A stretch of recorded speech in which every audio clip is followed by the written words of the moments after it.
Just when you thought Pope Francis would spend his entire run as Pope shielding Muhammad and the Quran from criticism, he drops this bomb on the foundations of Islam. The various forms of ill treatment that many women suffer are acts of cowardice and a degradation of all humanity. We must not look the other way. Women who are victims of violence must be protected by society. Wow, the various forms of ill treatment that many women suffer, such as their husbands beating them into submission in the name of Allah, are acts of cowardice and a degradation of all humanity. But Islam's most trusted sources promote wife beating. What should we do, Pope Francis? Should we look the other way so that we don't hurt people's feelings about their religion? No, we must not look the other way. Women who are victims of violence must be protected by society. So, women who are victims of the teachings of Allah and Muhammad must be protected by you, by me, by all of us. Man, I wasn't going to say anything about wife beating in Islam because I don't like to cause division, but since Pope Francis is telling us to protect women, who am I to refuse? Let's read one of the many Quran verses that Pope Francis just condemned. Surah 4, verse 34. Men are in charge of women, because Allah hath made the one of them to excel the other, and because they spend of their property for the support of women. So good women are the obedient, guarding in secret that which Allah hath guarded. As for those from whom ye fear rebellion, admonish them and banish them to beds apart, and scourge them. Then, if they obey you, seek not a way against them. Lo, Allah is ever high, exalted, great. What was this scourging like in the time of Muhammad? We don't need to guess. We can just read Sahih al-Bukhari, 5285. Narrated Ikramah, Rifa divorced his wife, whereupon Abdurrahman bin Az-Zubair al-Qurazi married her. So, there's the ex-husband, Rifa, the new husband, Abdurrahman, and the wife.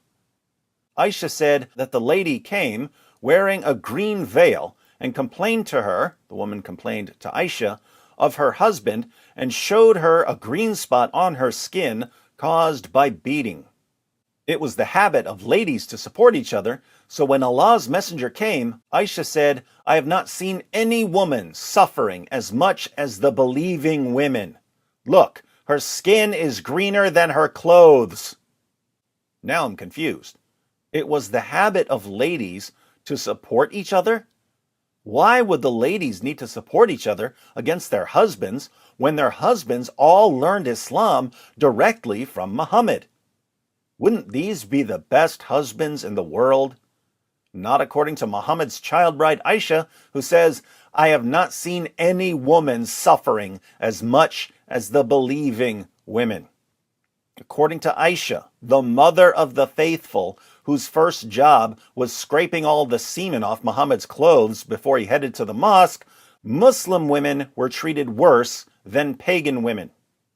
Then Aisha says, her skin is greener than her clothes. This man beat his wife until her skin turned green. I didn't say it, Aisha did. When Abdurrahman heard that his wife had gone to the Prophet, he came with his 2 sons from another wife. As we're about to see, these 2 sons are Exhibit A and Exhibit B. She said, By Allah, I have done no wrong to him, but he is impotent and is as useless to me as this, holding and showing the fringe of her garment. Now, you might already see some trouble brewing. She says that her husband is impotent, but he showed up with 2 sons from another wife. Abdurrahman said, By Allah, O Allah's messenger, she has told a lie. I am very strong and can satisfy her, but she is disobedient and wants to go back to Rifa. Uh-oh. He just said that she's disobedient. According to Surah 4, verse 34 of the Quran, how should husbands deal with disobedient wives? Admonish them, banish them to beds apart, and scourge them. So, she says she's mad at him because he's impotent, but he says she simply wants to go back to Rifa, her ex-husband. Who's telling the truth? Fortunately for everyone, we've got the 7th century Sherlock Holmes to figure this one out. Allah's messenger said to her, "If that is your intention, then know that it is unlawful for you to remarry Rifa unless Abdurrahman has had sexual intercourse with you."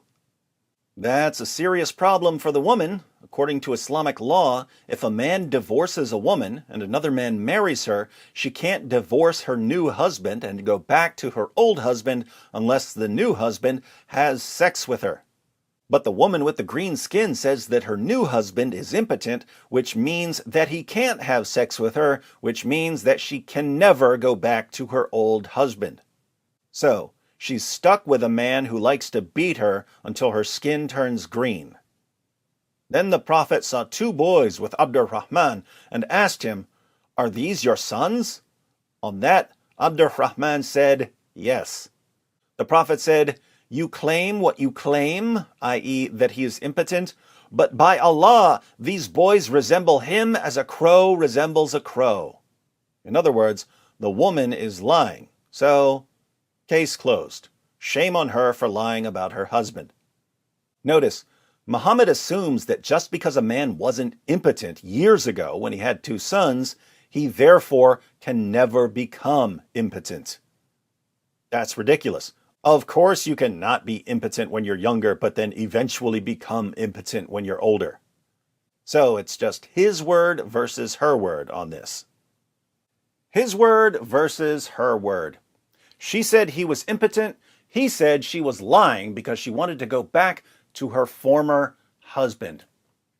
So he beat her until her skin turned green to teach her a lesson about complaining.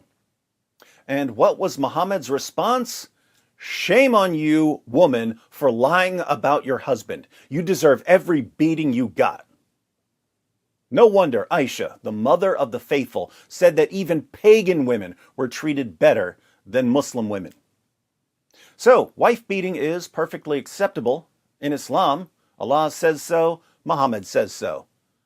As much as we might want to look the other way so that we don't hurt people's feelings about their religion, Pope Francis says that Islamic domestic violence is a degradation to all humanity, and that society must condemn it and protect the victims of Muhammad's teachings.